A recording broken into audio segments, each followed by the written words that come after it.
Kana son ka rika samun sabbin fina-finan Indiya Hausa, amma kuma ka bincika Birmet, ka bincika YouTube amma baka same su ba.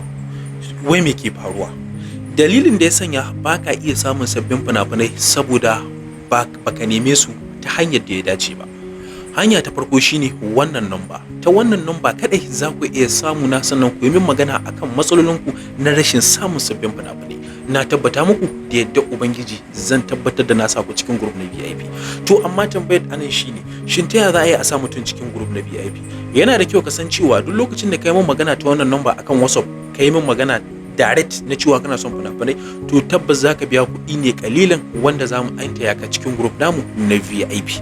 To amma ta yaya za a yi ka rika downloading a cikin wannan fina-finai?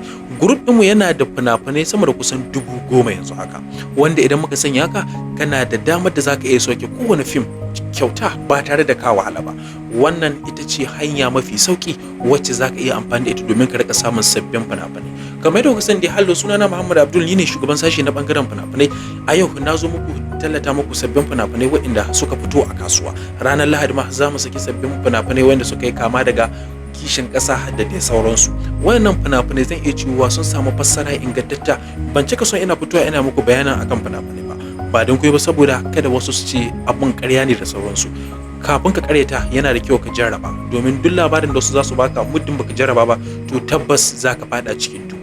Kamar yadda kuka sani dai, wannan ita ce number mu, ta nan ne za ku iya bincika ta, sannan kuma ku je yanayin yadda tsare-tsaren mu suke na fina-finan Indiya Hausa. Ni Muhammad nake cewa maru da ku a wani mako.